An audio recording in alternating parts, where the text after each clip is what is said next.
So we'll call the meeting in order. Regular meeting of the Newman City Council, February 25th, 2003. Please stand for the Pledge of Allegiance and remain standing for the invocation. I pledge allegiance to the flag of the United States of America and to the republic for which it stands, one nation, under God, indivisible, with liberty and justice for all. Thank you, God, for bringing us here safely tonight. Please give us the guidance and the wisdom to make the right decisions for our community. This we pray. Amen. Amen. Amen.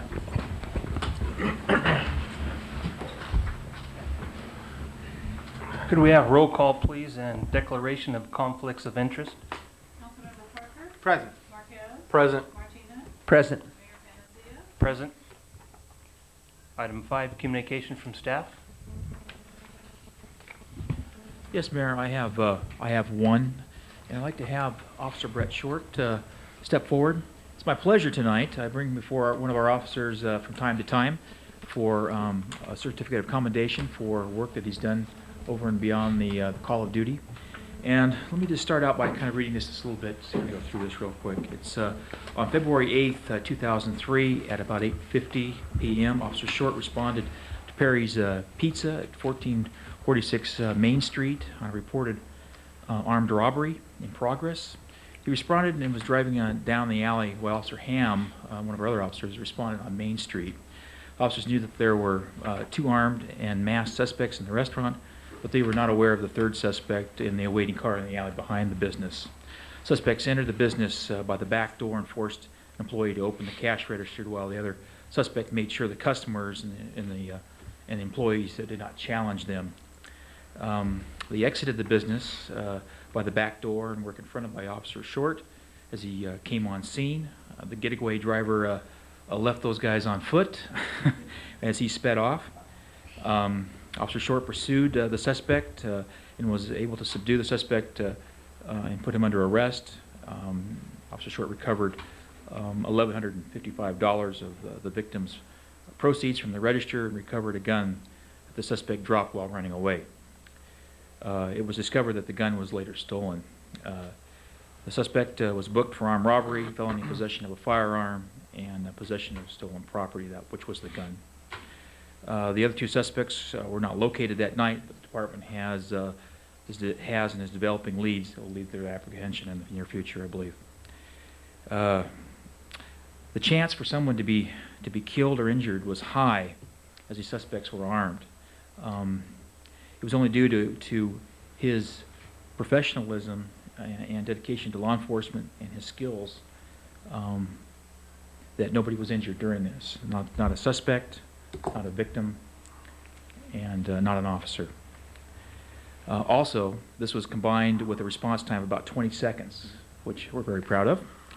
And the department, and that combined with that, gave the department the necessary presence to foil this crime. It's for this reason that I present the certificate of commendation for your outstanding actions, which brought this individual to justice and keeping our community safe. That's a great day. And he's the strong and silent type. Yeah. Were you nervous? You weren't? I still get nervous after 15 years. It was after the fact. You thought about it later, right? Too quick to right there down the alley, 2 blocks away. Good job. Thank you very much. Very much, yeah.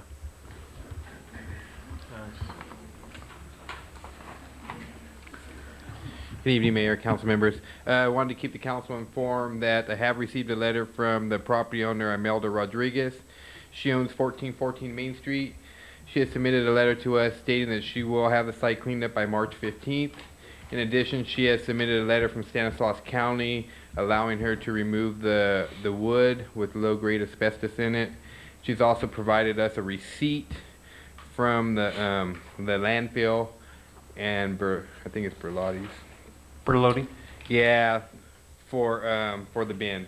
She's already paid up for that, so just wanted to keep you informed that abatement is proceeding with that, and we should have the site cleaned by March 15th.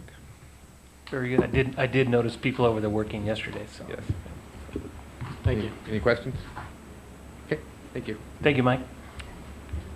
Any other communications from staff? Item 6, items from the public, non-agenda items. While the City Council welcomes and encourages participation in the meetings, it would be appreciated if you would limit your comments to 3 minutes so that everyone may be heard. Matters under the jurisdiction of the council and not on the posted agenda may be addressed by the general public at this time. However, California law prohibits the council from taking action on any matter which is not on the posted agenda unless it is determined to be an emergency by the City Council. Is there any non-agenda items? Good evening, Mayor, council members. Dave Reed, 1541 Kern Street. I'm here on behalf of the Newman, or the Orstema 50 Plus Club. I've been asked to ask the council to re-agendize the tables and chairs for the memorial building at the next meeting. And I'm sure there'll be other people here to ask you to look into those chairs and tables again. So, thank you. Thank you, Dave. Any other non-agenda items? Tom, can I just ask quickly, process, can council let me know now whether they want that put back on? Yes. Okay, It's direction to staff to put it on, then action at that time. okay. Maybe. Does everybody concur with that? Yes. Fine with me. Fine. Tim? Yeah, we can bring it back. Is that okay? Okay, thank you. Items from the public agenda items.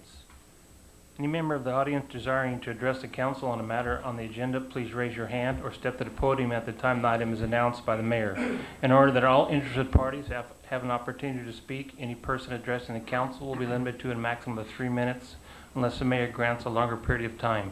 Please come to the podium and state your name and address for the record. Item 7, public hearings. Adopt resolution number 2003, next to number, a resolution declaring the existence of a public nuisance under ordinance number 281 of the City of Newman, abatement of mistletoe, and we'll open the public hearing. Ernie? Yes, Mr. Mayor, council members, this is a code enforcement issue. Mistletoe is a parasitic green plant with yellow flowers and waxy white berries that grows on trees. The birds tend to get the berry juice on their feet, and then when they fly off to other trees, the limbs that they land on tend to get infested with this mistletoe. Bird droppings also spread the mistletoe to other trees. Mistletoe cannot be completely eradicated, but cutting and pruning the trees that are infested with it can control it. Left unabated, the mistletoe will eventually kill the trees. 34 notice to abate letters were sent out to property owners.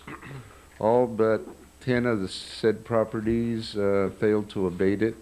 Prior to the beginning of tonight's meeting, I handed you out a list of those people that failed to abate the mistletoe on their properties.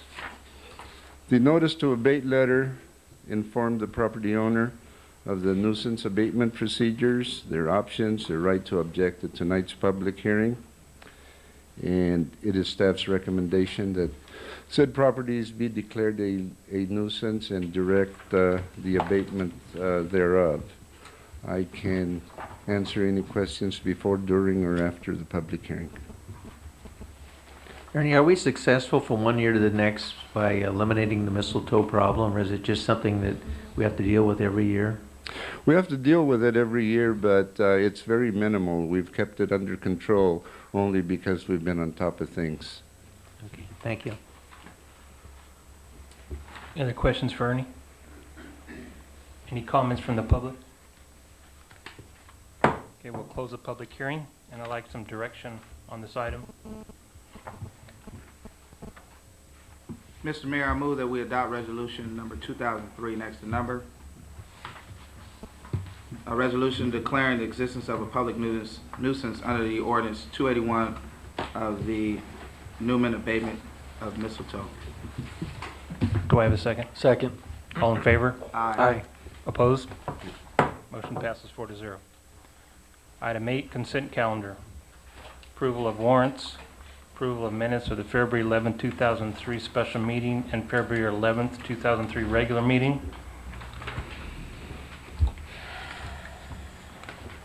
So moved. I second that motion. All in favor? Aye. Opposed? Motion passes 4-0. Number 9, regular business. Item A, adopt resolution number 2003, authorizing the city manager to execute a memorandum of understanding between the city of Newman and Stanislaus County for a Newman dial-a-ride service. Please.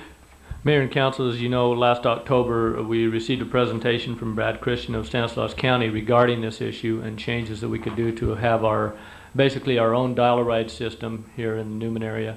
He also proposed other changes to the West Side Runabout and other services that would be a combination of things. The item before you tonight is simply the adoption of a resolution to execute the MOU between Stanislaus County and the city of Newman to establish the dial-a-ride service as it was described by Mr. Christian on October 22nd. That is the main item for action tonight. I also included in your packet for a brief discussion and comments. It doesn't have to be final. This will come back to you at a later date to review, but to review the proposed stops that would be used for the West Side Runabout, and then also the area of coverage for the dial-a-ride service. And just briefly to talk about that, it's kind of hard to see on the map. That's the second map that got faxed to us. It basically includes all of the area of Newman. It goes up to Crow's Landing, includes the Crow's Landing area, and then you can see it goes into a small portion of Gustine also. The county transit, Brad Christian is the one that recommended this. He felt it was important to cover the Gustine area also as part of this in order to allow us to, travel back and forth for people that may be going over there for various reasons, doctor appointments or whatever. So first item of business I would recommend is you review the MOU and make a motion on that.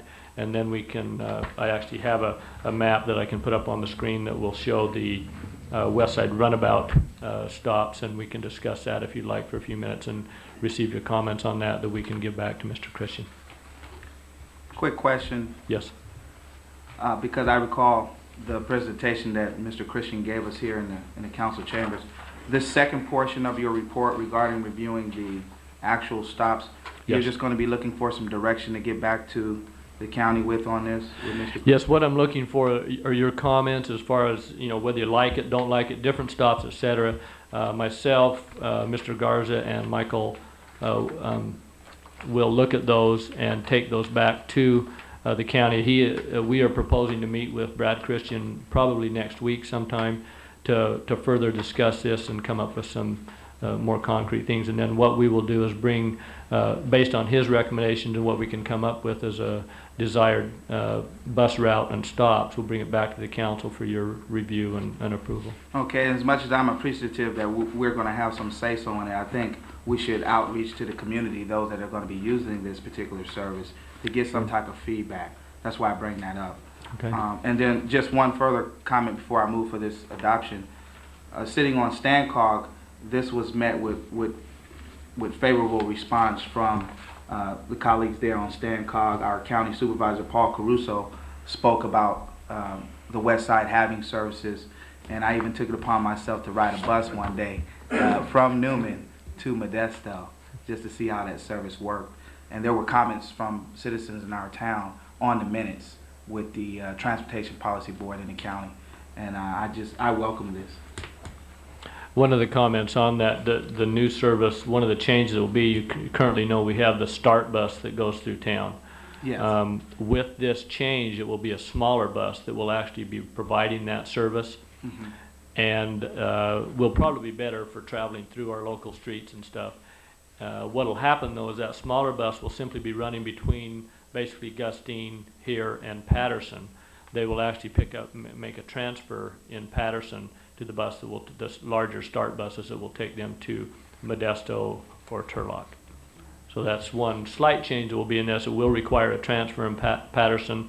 No additional cost. The transfers are free, so that isn't an issue that way. But that will be a change that will take place with this Based on my minimized experience, I was one of 2 people that rode the bus from Newman, but it only cost me 75 cents from Newman all the way into Modesto. I think the transfer would just be a minor situation. Did you go through Patterson, Tim, when you went? Or? I did. I went through Patterson, I went through Wesley, I went through Grayson, and then we ended up at the terminal spot in Modesto where all the bus centers are. Got a tour of the west side then. Yeah, I did. How long did it take, Tim? Well, that's another topic, but it took a little over an hour. But I mean, it's a means to an end. If that's your only mode of transportation and that's being provided, it's a way to get there. But it took a little over an hour. Did you ride it back too? I caught a ride back.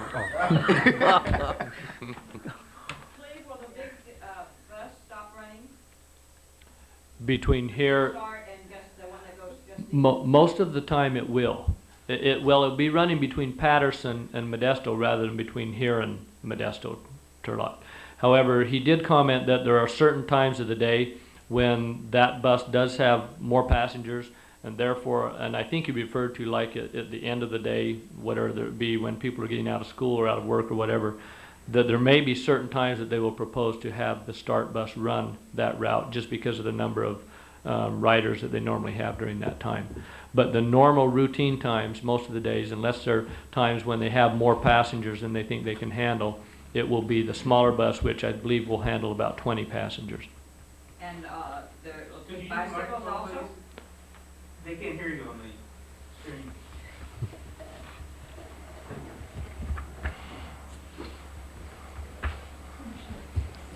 I notice a lot of the people that use it down at the library working at the schoolhouse, that they have bicycles and they have suitcases, they have a lot of equipment.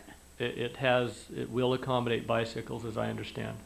I'll make sure that we make that comment to them, but as I understand, these will accommodate bicycles. I was just curious about that because of I don't use it, but maybe someday I might have to. Yeah.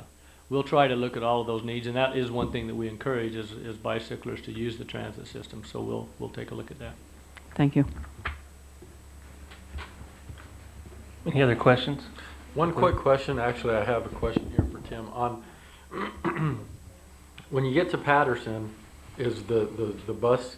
How long is the wait for the other bus to go to Modesto? And is they stop right there? Is there much walking, or is it I think that's going to be the impending change. When I took the bus, it was a larger bus, so there was a minimal wait, just to wait for when the passengers got on. But you're probably talking about a transfer time that'll probably be within a 5-minute window.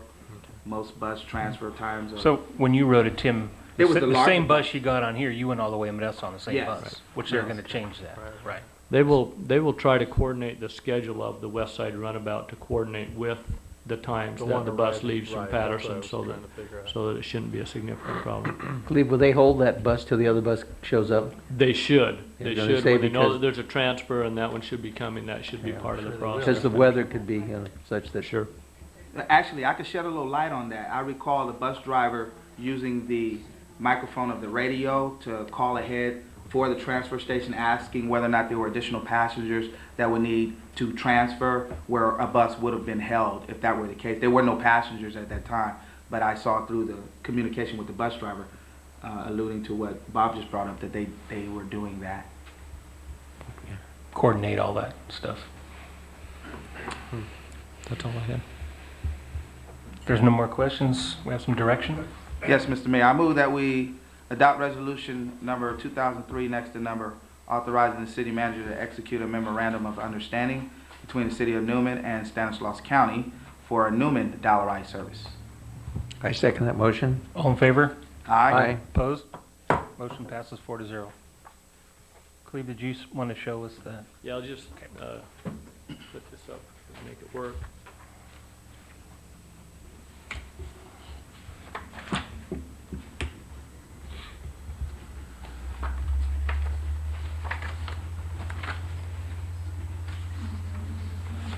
Okay. This is the basic map that you have in your packet. You can see here it comes in on 33. Will turn up when it's coming from the north. Turn up yellow, goes all the way up to T Street. There's these two stops proposed on T Street. go down to Kern, stop near the library, where previously, as you know, it came down R Street, is that correct? That goes in front of the library. Now it will go all the way up T down here, so there'll still be a stop near the library, only instead of on R Street, it'll be on Kern Street. And all of these stops, as you can see in the packet, I just put one dot here, but there's two dots, one on each side of the road, depending on which direction the bus is traveling in. Another stop here at near City Hall, and then this is a big change. It will now go across the tracks. This is in the area, this is Eucalyptus right here. There'll be a stop on this side, down to Eucalyptus, another stop over here on Merced Street. Then goes all the way back up here, another stop up near T Street again. And this is an error I made on the map that's up here, that it actually turns down T Street, doesn't go all the way back up to Inyo here. Turns down T Street, goes down again, a stop near Prince to Highway 33, and out Highway 33 with a stop near Nob Hill. Now, one thing a comment that I didn't put on here, but I will probably make back to them. I know that there are a number of people that catch the bus in the mornings at the Texaco station, so there will probably be a need to have a bus stop in this area somewhere, I'm guessing, unless they move to another stop. But I think they like catching it right there because the Texaco is open and stuff. So that's the basic route and this was just a first draft. Believe me, there's comments that can take place on this and changes, etc. But this is their proposal of what they thought might work. We're reviewing it and open to comments from the public and from the council on what they would like to see, how they would like to see this change. Obviously, you can't have too many stops because then that slows down your bus time and being able to get back to those transfer stations that we want to catch and stuff. Also, you note that on here, I believe if I counted right, I believe there's 9 stops. We do have, as you recall previously, the county with the cities applied for grant for bus shelters. We do have 7 of those approved for the city of Newman, and when they get that all finalized and purchased, etc., we will be locating those in various places where we see that we need them. So, like I say, this is just for your comments. If you don't, you can make them now, or if you want to talk to me later, either myself or Michael Holland or Ernie, any of us are working on this, and you can get your comments back to us. So, Would anybody like to comment tonight?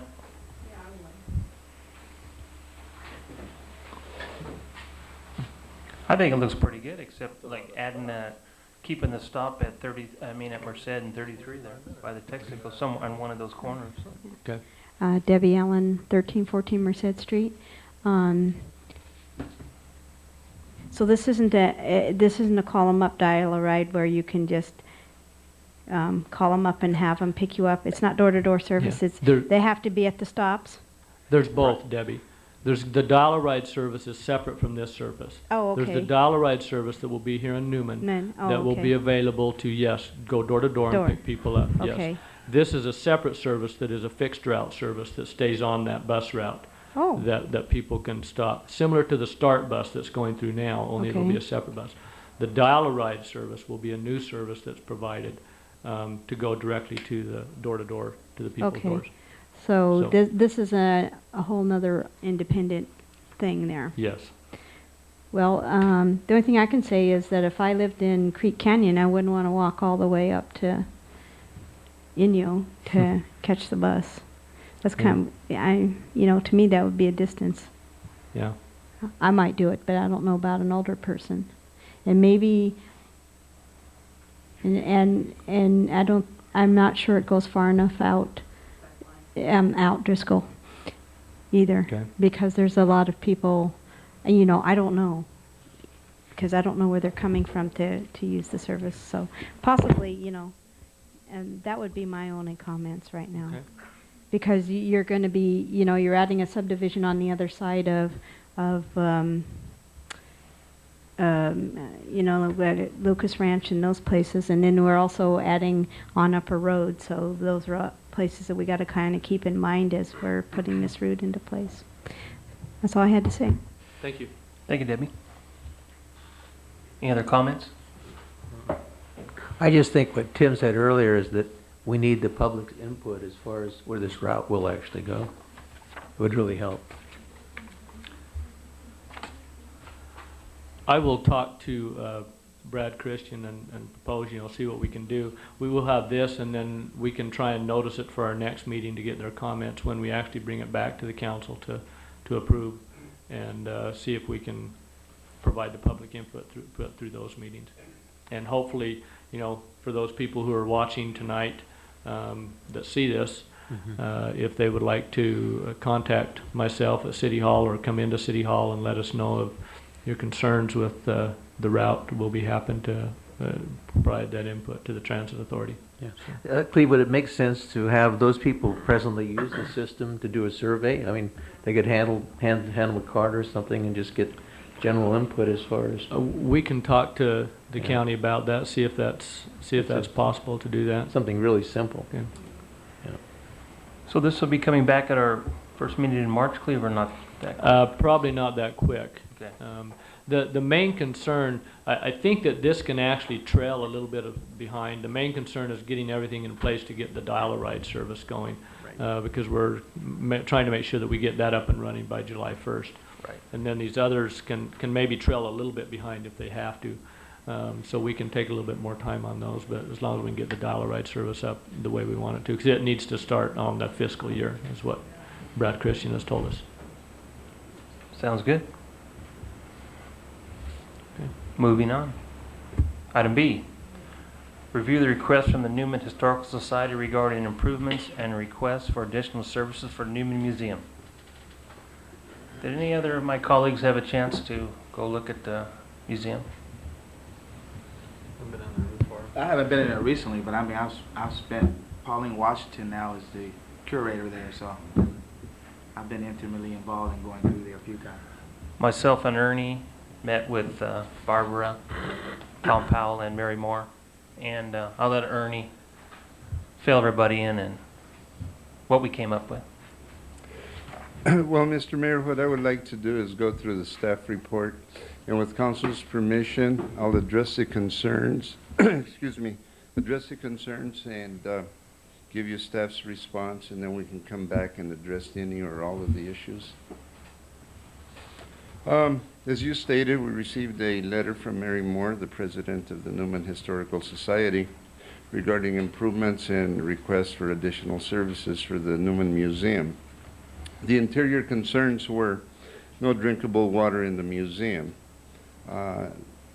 There's no drinking water on the main floor, but there is a sink down there in the basement where potable water is available. No water and drain lines would have to be installed to get water to the main floor. Number 2, breakage of water pipe downstairs. Leak is evident on the floor. The response is the water break in the pipe has been fixed. The water stain on the concrete appears to be the water leak. Number 3, water pipes for toilet and sink were to be replaced with new pipes. Existing pipes to toilet and sink are functional and are not leaking. Number 4, south side of downstairs is slowly sinking, as there is a big settlement in that floor area. 5, mortar in the downstairs bricks is crumbling in storeroom and downstairs office. The mortar is falling out between bricks in various areas throughout the downstairs. 6, new downstairs door and screen are in terrible condition. They are, but the door is secure and is not in use at the present time, even though they did state that they have used it in the past. The screen door is slightly damaged and neither can it be removed or repaired. The exterior concerns, trees on Kern Street need to be trimmed. I had stated that they were scheduled to be trimmed within a week's time, and they have been already. Number 2, a driveway needs to be installed at the gate area going into the Farm Museum. There isn't a need for continuous access to this part of the museum, so putting in a driveway would be very expensive. Number 3, grass along Kern Street side of the museum around trees would be neater, and I totally agree it would, but this grass area would have to be hand watered as there's no sprinkler system in place. And number 4, the farm museum needs to be put on a monthly or bi-monthly cleaning schedule. And the response is, due to the lack of an adequate workforce, this cannot be accomplished without neglecting some other areas of public works. The weeds in these areas are sprayed on a regular basis, and during the fall we do go in there and rake up all the leaves and try to keep it as tidy as we could, but it would be difficult to commit to a steady monthly or bi-monthly schedule. Any concerns you wish to address and discuss further?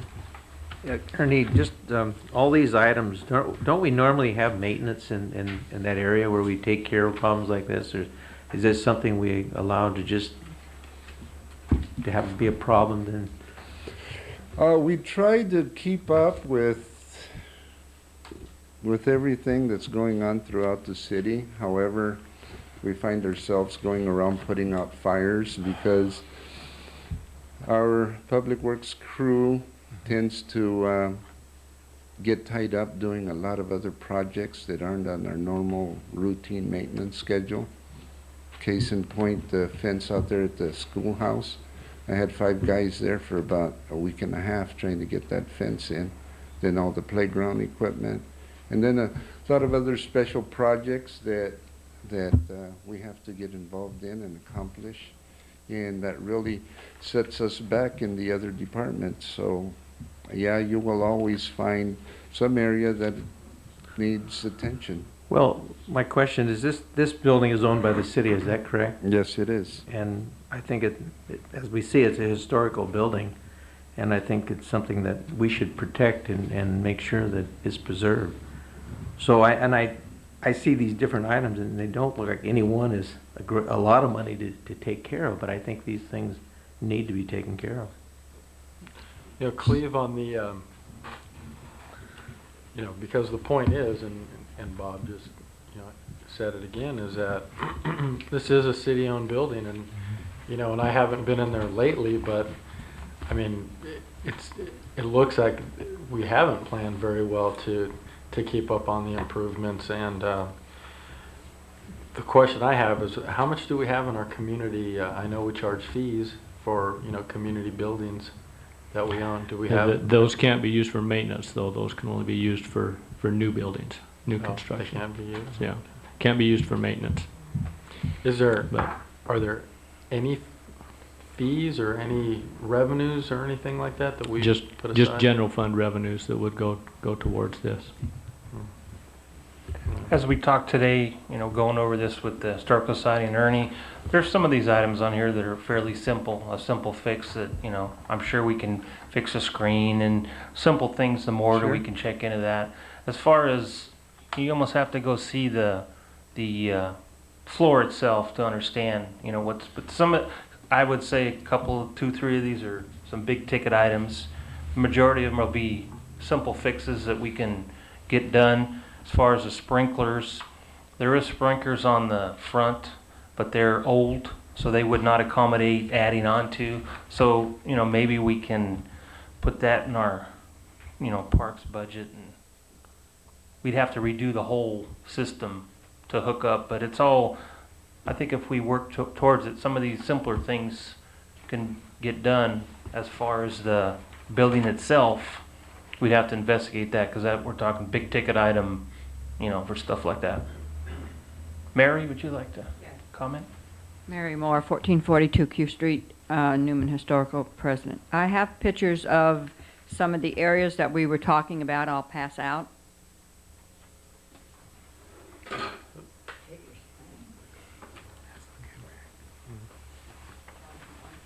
take the picture.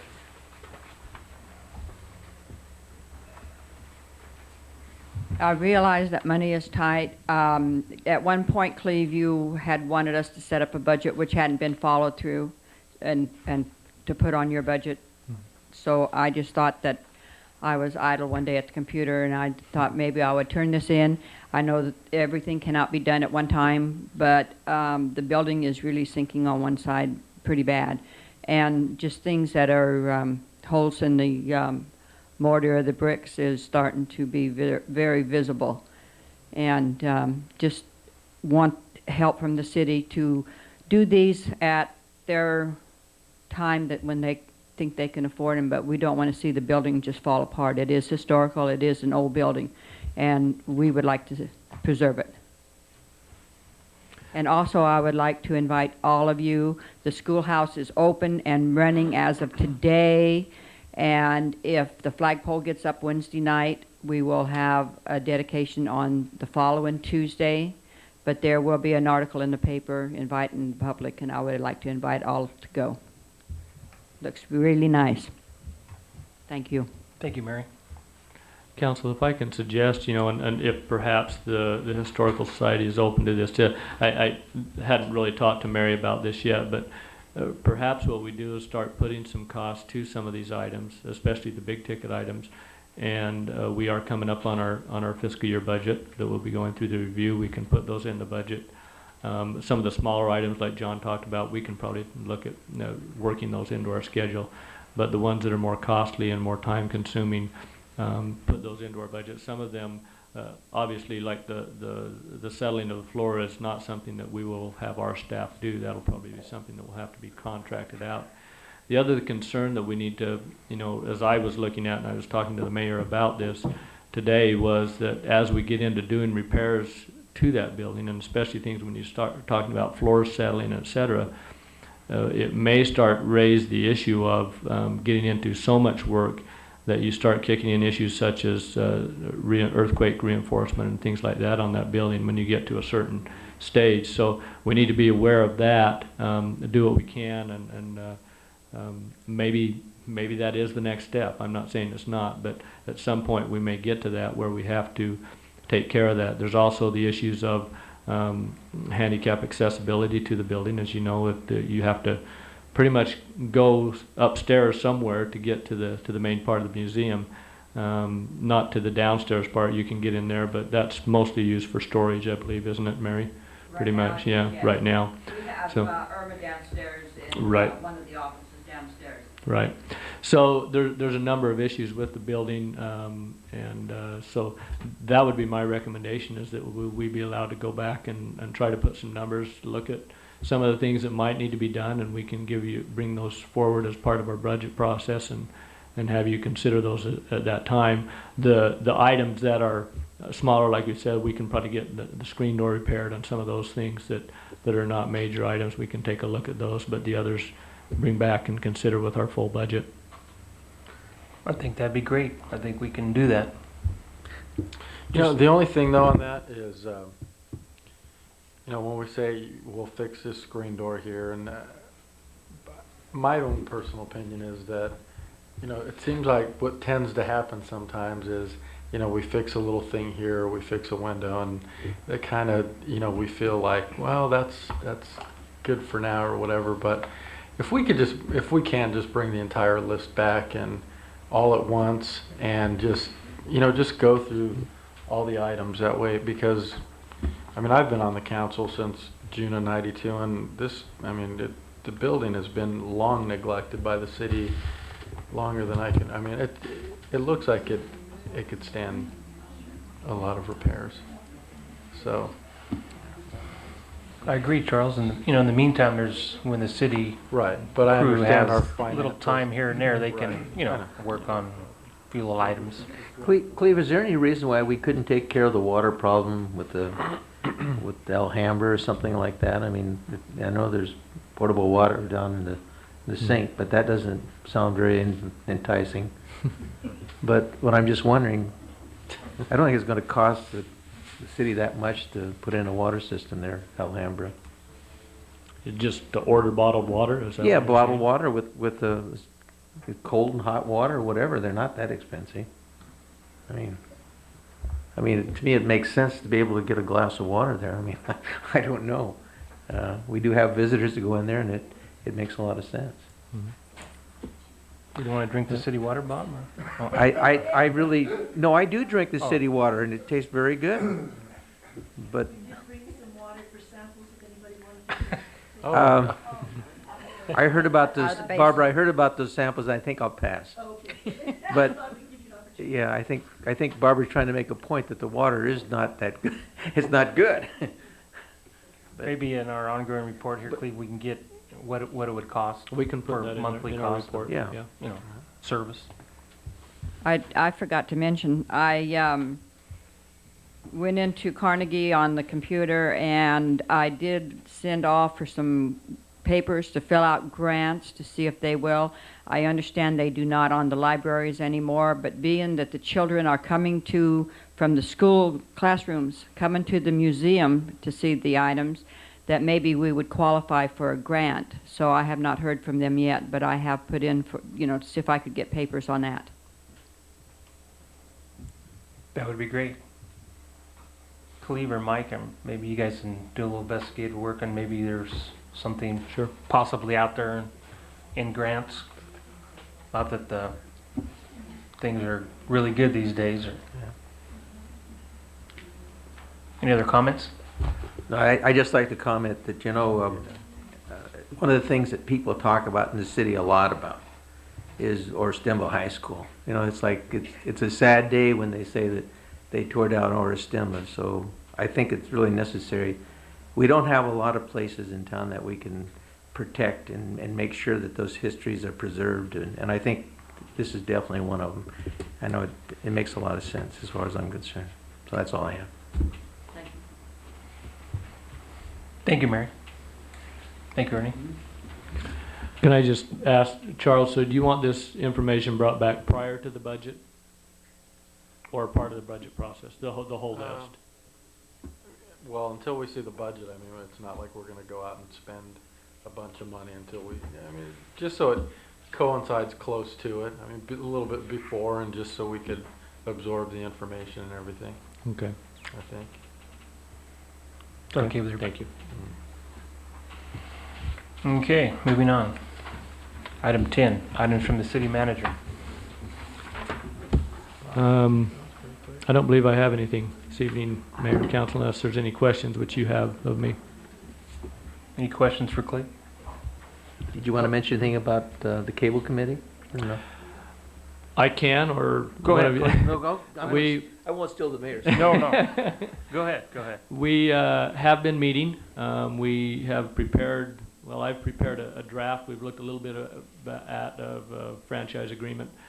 We also are preparing a letter right now that we are sending to Comcast with the things that we feel are important items that we would like to see in the cable agreement.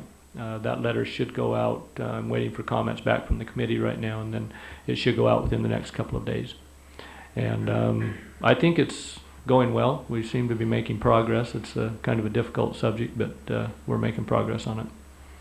We'll have to look at that, whether or not we have that ready by your second meeting in March, or if perhaps we have to extend that agreement one more time. Just to add to that, I'll take my turn right now. Working with Patterson, I think it's going very well. They want the same things we do, out of the new contract. And we did, Comcast did tests on 5 houses in Newman. 3 houses that were having problems, bad reception, and 2 houses that had good reception. So that was just done last week. So we're waiting for the test back from that, and hopefully we can maintain the system, get the glitches out of the bad areas until we get our new system in, and hopefully we're on the right track on that. One of the key issues, just to add, they mentioned at the meeting that they are proposing that they will do a complete rebuild of the system, which will be done by December 2004. So still 2 years away, but it is a complete rebuild of the system, which will, as I understand it, bypass the microwave service that we currently have. So we'll have hard lines coming in, should improve the service to Newman, Patterson, Gustine areas. Anything else, Clay? That's all. Number 11, items from city council members. Bob? I have nothing tonight. Charles? No, nothing. Tim? Just wanted to make mention, I went to a ribbon cutting ceremony this afternoon in Stanislaus County, the north end, Salida. They dedicated a substation there with the sheriff department, which was really nice facility. One point I wanted to make about that is that it was a public-private partnership that resulted in this particular building, something we've discussed here in our town, something I think that should stay in the forefront, particularly when we're looking at facilities for the city. For instance, our city hall and fire department, things of that nature. We've spoken of that. And also wanted to notify my colleagues I'll be absent for the March 11th meeting, which I believe is our first meeting of the month in March, and also ask that the mayor stand in as the alternate for StanCog on the 12th. As you know, I made mention, I'll be in Washington, D.C. at that time for the National League of Cities Public Safety and Crime Prevention Policy Committee. I'll also be doing some lobbying for our city, county, and state so we can get some of the transportation funds that are coming out of congressional legislation. And other than that, I did have one question for city manager. Update on the industrial park. Do we have electrical hookup out there yet? What's going on with the tile? We 60 grand we we put in still over there. do not have electrical hookup. Ernie's been working on that. I don't know if he has an update. As of this morning, we didn't have, but still waiting. So Ernie, maybe you can address that. Yeah, they're not so good news. I talked to George Souza this afternoon, and he had been the guy who had been in touch with PG&E. PG&E advised him that now they're going to have to, that the power that they had been wanting to use to provide that power to that station is on private property. So now they're going to have to bring in a whole bunch of telephone poles all the way from Inyo on the east side of Canal School Road and then cut across. Have we over asked to for the- an easement with the private owner prior to doing that? Have we asked the person, hey, can we set up the electrical portion here on your property? According to PG&E, they can't install, because you need additional poles to get to that station. And he says that because they're on private property, they cannot do that. So they're going to have to go on the east side of Canal School Road, and I don't know how many poles, because I just talked briefly with George. And he's going to meet with them, I believe, on, I think tomorrow at 9 o'clock, and I'm going to see if I can get out there with him. And but it does look like it's going to be somewhat of a delay. How long, I asked him, he said they wouldn't give him no indication. I guess I just have one direct question then. With you mentioning George interfacing with PG&E, why aren't we directly doing that as a city? We have been. Okay. We have from the very get-go. I have been talking with people in Merced and also with Tom Miller from PG&E.